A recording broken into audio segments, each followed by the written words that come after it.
Está escuchando Protagonistas de Luis del Olmo. Punto Radio.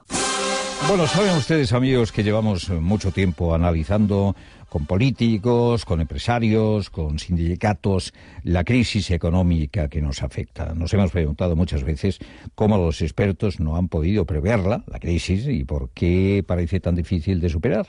Hace un año, muy pocos se nos alertaron de lo que iba a suceder, pero hubo un profesor de SADE, un hombre licenciado en empresariales, especializado en el área financiera del mercado de capitales y con amplia trayectoria como consejero delegado en varias empresas, que publicó un libro, este que tenemos delante, Llegó la crisis, y bueno, poco menos que lo demonizaron. Todas sus predicciones se cumplieron y ahora ha vuelto a publicarlo corregido y actualizado.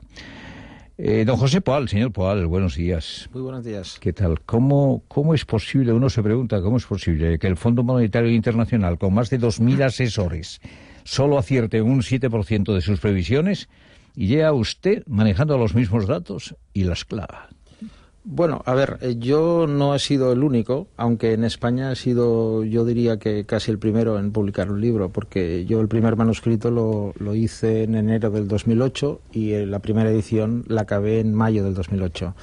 El problema, y eso es un poco triste, es que solo desde el sector privado y de algunas universidades hubo gente, en fin, yo no me quiero comparar con los grandes, pero que desde un punto de vista socioeconómico y tal, previeron la crisis.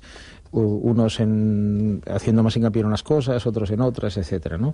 Es decir, la información, y además todo el mundo lo sabe hoy con Internet y mil cosas, está al abasto de todo el mundo, ¿eh? Lo que es muy triste es que las instituciones que en el fondo se pagan, aunque sean internacionales, con impuestos y con dinero público, no haya, digamos, la posibilidad de que nos puedan alertar, y sobre todo a los gobiernos y a las grandes empresas, etcétera, ¿no? ¿Quiere usted decir que alguna de esas empresas sabía lo que se nos venía encima y no les interesó darlo a conocer? No, yo en esto no soy demasiado maniqueo, no. Hubo a la gente que básicamente desde alguno de Hong Kong, desde Estados Unidos, desde Inglaterra, pues, y modestamente desde España, ahora no soy el único, pero hablamos de esto. Pues bueno, se nos ninguneó, dijo, bueno, estos son los exagerados de siempre, etcétera. Yo recuerdo una tertulia radiofónica en octubre del 2008, es decir, ya estábamos en la crisis, yendo hacia abajo, cuando yo dije que el año 2009 íbamos a decrecer en España alrededor de un 6%. Le tacharon de catastrofista. Bueno, sí, había gente, entre comillas, importante, había un catedrático de economía, había periodistas importantes, etcétera.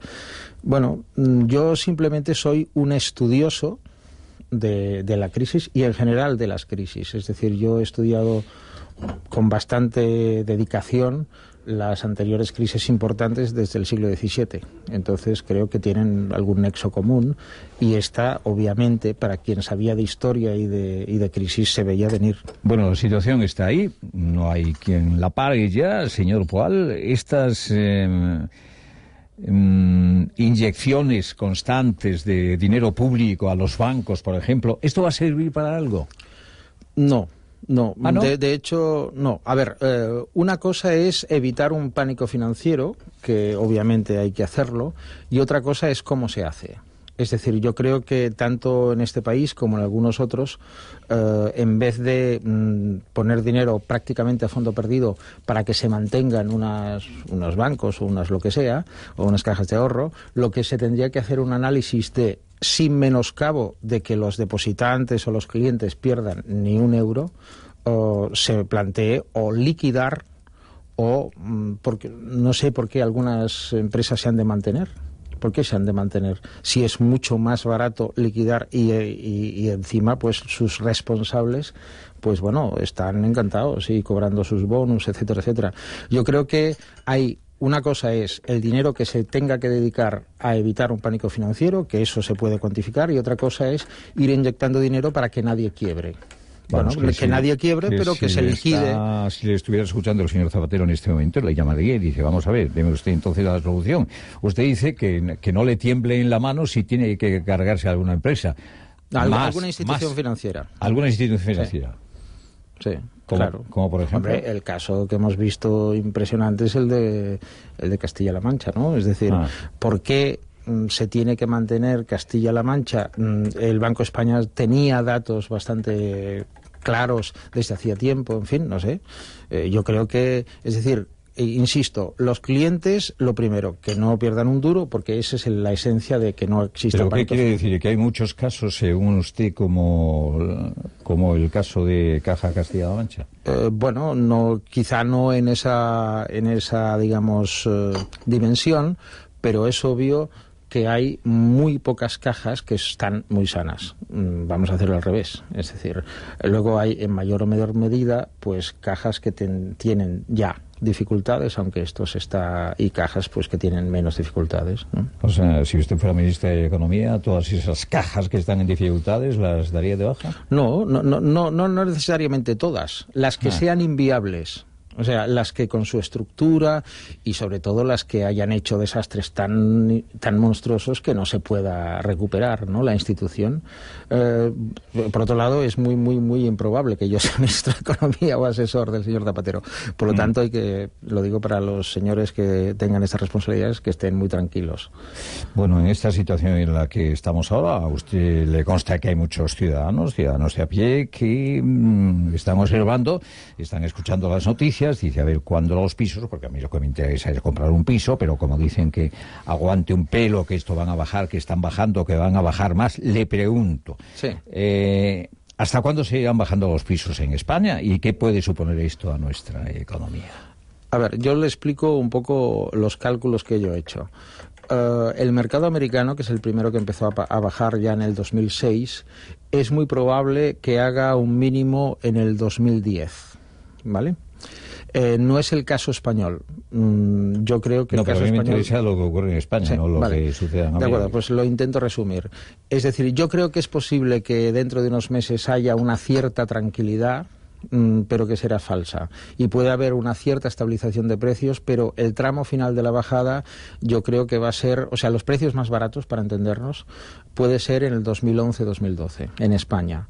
Y a nivel de dimensión, si cogemos los precios máximos del 2007, que yo creo que fueron los precios máximos, desde esa habrá sectores o habrá zonas que bajarán más y bajarán menos. Pero a nivel promedio yo creo que desde los precios del 2007 pueden bajar un 70%. Ahora yo creo que a nivel de facto habrán bajado entre un 30 y un 40%, de verdad, no las estadísticas oficiales, y yo creo que aún les queda un tramo de bajada. Otro tema es si a partir de ahí subirán. Esto es otra cosa, ¿eh? Pero en principio, quien quiera comprarse la casa de sus sueños y tenga dinero o le dé una hipoteca, pues que tiene que estar alerta. Los precios que yo digo son los precios del 99-2000, para entendernos. ¿Tiene que estar alerta hasta cuándo? ¿Dentro de 4 o 5 meses? Bueno, ahí mes que viene? Yo doy dos parámetros que a lo mejor puede ser útil. Es decir, primero una franja de tiempo, que es 2011-2012, y luego una franja de precio, es decir, sobre los del 2007, pues un 70%. Es decir, si usted, por ejemplo, estuvo mirando una casa pues que en el 2007 le pedían, yo qué sé, 1 millón de euros, pues a lo mejor la puede adquirir por 300 o 400.000 euros. En esa bola de cristal que tiene usted, ¿cuándo terminaremos, cuándo se agotará esa hemorragia de paros en España? Eso es lo más doloroso. Yo creo que, bueno, depende de dos cosas. Yo creo que depende de las medidas que se tomen y depende de la coyuntura internacional, puede abortarse antes la sangre del paro o después. El punto más bajo de la crisis, yo he calculado que puede ser entre el último trimestre del 2010 y el primer semestre del 2011, lo cual no quiere decir que de ahí pues haya alegrías a partir de ahí. Quiere decir que este puede ser el punto más bajo. ¿Usted cree que vamos a llegar a los 5 millones de parados? Yo también tengo el triste honor de haberlo dicho en esa misma tertulia, en que en octubre del 2008, pues eso era ser, bueno, de todo, ser anti no sé qué, hereje, etcétera. Sí. Yo creo que, y ojalá nos paremos en los 5 millones. Pero el Ministerio de Economía ha dicho que no vamos a llegar a los 5 millones de parados. Bueno, el Ministerio de Economía, y el anterior, tienen un track record de predicciones acertadas cercana a cero, ¿no? O sea que eso quizá es una garantía de que se va a llegar, que lo digan que no, o sea, es decir, por opinión contraria, ¿no? Usted no forma parte de ningún partido político. No forma parte de ningún partido. ¿Qué es lo político. que está haciendo mal el gobierno de Zapatero? Bueno, primero, a la vez que muchos gobiernos tienen un mal diagnóstico. Yo lo que intento en el libro es realizar un diagnóstico, porque si tú no tienes un diagnóstico no puedes aplicar una terapia. Por lo tanto, la crisis que tenemos es una crisis profundamente estructural en que la economía española se ha de retocar o reinventar totalmente. Es decir, tenemos que plantearnos de qué vamos a vivir y cómo vamos a reemplazar todos los puestos de trabajo perdidos, sobre todo en la construcción. Porque la construcción, obviamente, en los próximos años va a ser un elemento, si no marginal, prácticamente marginal, dentro de la creación de riqueza. Entonces, claro, si tú fallas el diagnóstico, si tú no sabes hacer, bueno, no sabes, o no quieres, o lo que sea, o no tienes fortuna, no te ayudan los dioses, o como le quieras llamar, en hacer un diagnóstico, pues no vas a aplicar. Entonces, lo único que se está haciendo es dando dinero prácticamente a fondo perdido a los sectores antiguos.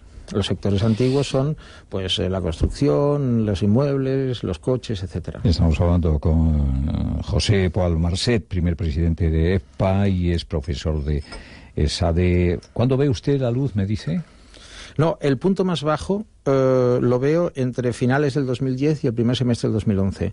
La luz, veremos si ahí podemos ver luz o no. Depende de lo que hagamos. Lo que pasa que no es una cuestión solo del gobierno. Yo creo que toda la sociedad tiene que implicarse, cada uno a su nivel. Los ciudadanos tienen que retomar un poco el pulso de todo y cada uno en lo que pueda tenemos que ayudar a tirar esto para adelante. ¿Usted se fía de Obama, el presidente de la nación más poderosa del mundo? Mire, yo, si hubiera sido americano, hubiese votado por Obama, eso vaya por delante, porque encuentro que era una persona más preparada que el otro candidato y que podía tener más soluciones.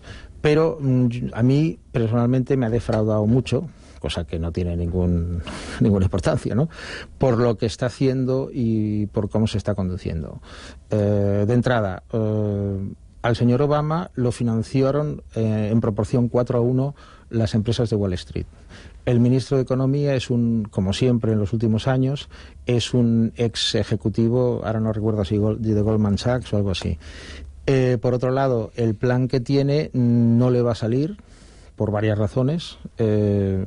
Si hay tiempo enumeraremos 3 muy rápidamente. Primero, porque el 80% de los recursos se destinan a tapar agujeros y solo entre un 15 y un 20% se dedican a la economía real.